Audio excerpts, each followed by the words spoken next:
금요일 아침 외신 포커스의 김희욱입니다. 오랜만에 좀 금요일 기분을 내면서 하루를 좀 마감할 수 있을 것 같은 날이 오늘인데요. 사실 그저께부터 보시면요. 그저께는 경제지표가 너무 좋다고 해서 미증시가 상승. 어제는 경제지표가 너무 안 좋아서 양적 완화가 지속될 수밖에 없다고 해서 또 상승. 그 다음에 오늘은 경제지표가 너무 좋은데다가 양적 완화까지 지속된다고 해서 3일째 추가 상승. 이거 뭐 일종의 깔때기 화법처럼 결론은 무조건 상승으로 이렇게 해석을 하는 시장의 투심이 일단은 반갑다고 봐야 되겠죠. FOMC 이후에 망가졌던 투심이 많이 회복되고 있는 상황입니다. 자, 오늘 미 국채금리도 급락을 했고요. 미 증시 3거래일 연속에 추가 상승에 성공했던 이유는 바로 메인 이슈로 이것을 저는 꼽았습니다. 한번 들어보실까요? 비즈니스 인사이더가 전합니다. 사진에 보시는 윌리엄 더들리 뉴욕 연준 총재가 어제 아침에 미국 뉴욕 시간으로 어제 아침에 연설을 가졌는데, 이번 주 여러 지역 연준 총재들의 연설이 있었고 양적 완화에 대해서 저마다 뭐 이런저런 얘기를 쏟아냈지만, 결국 오늘 윌리엄 더들리 뉴욕 연준 총재는 여기서 표현했다시피 버냉키의 이너서클 안에 있는 사람, 그야말로 버냉키의 일촌이기 때문에 시장의 관심을 상당히 많이 받았다라고 하는데, 여기서 나온 내용이 아주 시장에 마음에 들었나 봐요. 어떤 내용인지 한번 들어보실까요? 뉴욕 연준 측에서 제공한 자료인데요. 연설하기 전에 보통 이렇게 서면으로 뿌리잖아요. 이제 그거를 갖다가 갖고 왔는데요. 오늘 이 자리에서 기자 간담회 얘기하게 돼서 기쁘다. 그러면서 지난 2008년도 이후부터 이 금융위기를 극복해 오고 있는 과정에 대해서 쭉 설명하고요. 버냉키의 최측근이라고 했으니까 당연히 경제에 대해서 좀 비관적인 얘기를 할수록 양적 완화에 유리하겠다, 이런 가정은 누구나 했을 거 아니겠습니까? 근데 보시다시피 상당히 좀 신중론으로 경제 회복세에 대해서 접근을 하고 있고요. 그래서 사람들이 초반부터 분위기가 좋구나, 이제 이런 리액션이 있었죠. 그러다가 이제 연준의 지금 초저금리, 이거는 다른 거는 몰라도 인플레이션 2% 목표치까지는 무조건 계속되는 것이 맞다. 인플레를 보고 가야 된다. 이제 이렇게 얘기하고 있고요. 그 다음, 지난주 FOMC 이후 시장의 이런 격한 반응에 대해서 드디어 입을 떼고 있습니다. 지난주 미팅 FOMC에 대해서 얘기를 하면서 연준이 현행 850억 달러 규모의 양적 완화를 계속 하겠다라고, 유지하겠다고 얘기를 했는데, 사람들은 이런 분명한 팩트에는 반응을 하지 않고 엉뚱한 데 예민해지더라. 그게 바로 아직 나오지도 않고 말만 꺼낸 양적 완화 축소 시나리오, 그러니까 if, 만약의 경우에 좋아지면 우리도 뗄 수 있다, 이거라고 이제 하면서 사람들이 좀 이성적인 반응을 주문하고 있고요. 그러면서 연준의 이런 양적 완화 계획은 축소든 확대든 뭐든 간에 이 달력에 의존한 게 아니다. 스케줄 잡아놨다 그래가지고 무슨 결혼 날짜 잡아놓은 것처럼 싫어도 해야 되는 그런 게 아니고요. 전적으로 경제 전망 달성을 하냐 못하냐 여기에 달린 것이다.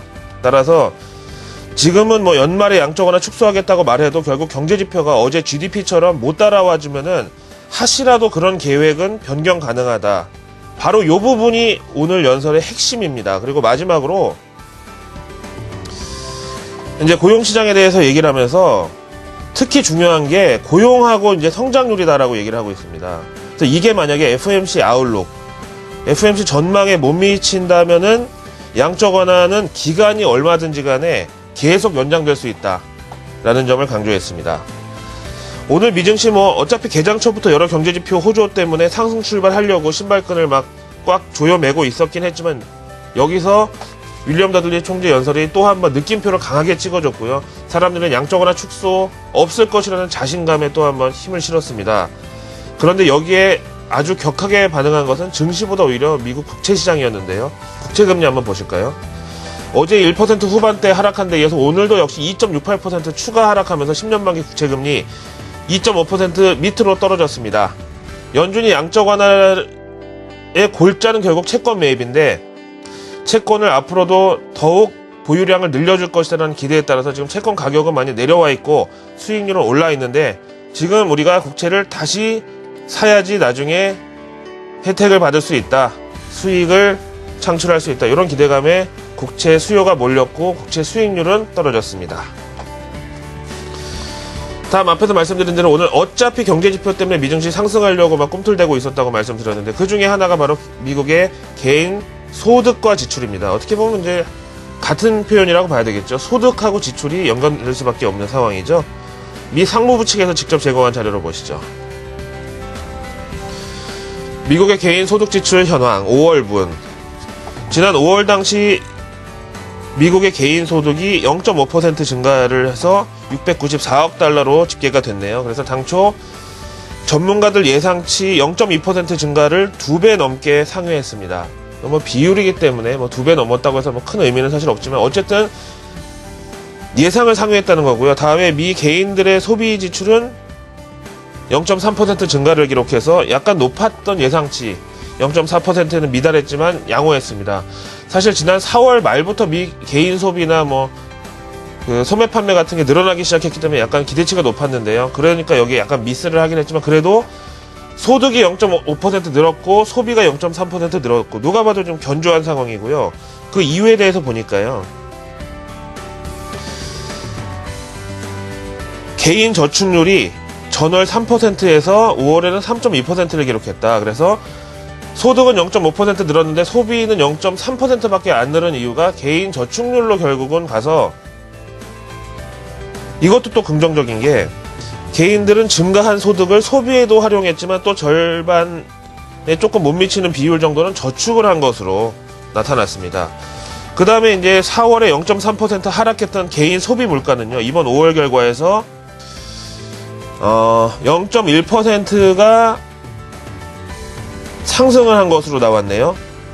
이 가운데서 가격 변동폭이 심한 식료품과 에너지 비용을 제외한 근원, 코어 PC 역시도 0.1% 플러스로 예상치에 정확하게 부합했고 5월 소비 증가에 따른 물가의 소폭 인상과 안정적인 흐름을 동시에 반영했다고 봐야 되겠습니다. 그래서 이번 지표상이요. 개인들의 소득 증가폭이 예상보다 컸고 소비도 늘었고 저축도 늘었고 물가도 조금 올라야 정상이었는데 진짜 올랐고 그렇다고 폭도 크지 않았고 정말 예상에 딱 맞고 누가 봐도 긍정적인 시나리오의 아주 최상급 거의 안성맞춤의 결과였다고 봐야 되겠죠. 자, 이런 상황에서 어제 우리나라 코스피 지수 조금 과속을 하긴 했습니다만 오늘 적어도 예상승부를 지켜주는 정도로 또 이렇다고 너무 많이 오르면은 갑자기 오늘 밤 금요일 미증시에서 좀 이상한 게 돌발적으로 출현할 경우에 월요일날 또 억울한 매도세를 맞아야 되기 때문에 그럴 경우도 물릴 수도 있는 위험성이 있잖아요. 그래서 오늘 어제 상승분 정도를 양호하게 지켜내는 것 정도로만 기대할 수 있을까? 충분하겠습니다. KBW 은행지수하고 함께 보시죠. 최근 들어서 갭이 많이 커졌고요. 말씀드렸는데 FOMC 이후에 진짜 양적완화 축소에 대해서 대비를 하려고 경계태세에 돌입한다고 했으면은 KBW 은행지수가 정작 제일 많이 빠졌어야지 맞는데 결국은 그렇지 않고 오히려 그때를 기점으로 해서 반등 채비를 보여줬다는 거죠. 그런 차원에서 최근 이머징 마켓의 딜레버리지 아니면 미국의 국채금리 급등 이런 거는 일종의 쇼맨십이고 일종의 시위하듯이 연준을 또 한번 길들이려는 이런 거의 자해성이라고 저는 봤는데 역시 KBW 은행지수 어제 GDP 이후에 또 한 번 1.2% 상승을 했고요. 이제 갭을 좁혀야 되는 입장에서 KBW 은행지수가 또 한 번 치고 올라가니까 어제 한 번 상승만으로는 아직 목마르다. 갭을 좁히기 위해서는 우리가 KBW 은행지수 상승을 같은 상승으로 쫓아가야 된다. 이제 KBW 은행지수가 내려오면서 갭을 좁혀줄 가능성은 오늘 당장은 없기 때문에 우리가 올려서 붙여야 된다. 이게 상식적인 해석으로 봐야죠. 다음에 오랜만에 MSCI 한국지수에 좀 기대를 하면서 보겠습니다. 3.53% 상승 마감입니다. 어제 코스피 상승분을 후반영한 것도 있지만 최소한 오늘 어제 이 상승분을 지켜내는 데 대해서는 외국인들도 이견이 없다. 하지만 여전히 52.8은 외국인의 눈높이가 좀 많이 내려와 있는 상태인데 부지런히 쫓아 올라가야 되는 상황에서 3.53% 정도 하루에 올랐으면 만족하겠다. 오늘 한번 또 오르고 오늘 밤 금요일 미국에서 또 한번 상승해서 한 54선이라도 급한 대로 좀 회복해 주기를 기대해 보겠습니다. 자, 외신 포커스 준비한 내용 모두 나갔고요. 조금 이따 좀 정리를 해서 다시 돌아오겠습니다.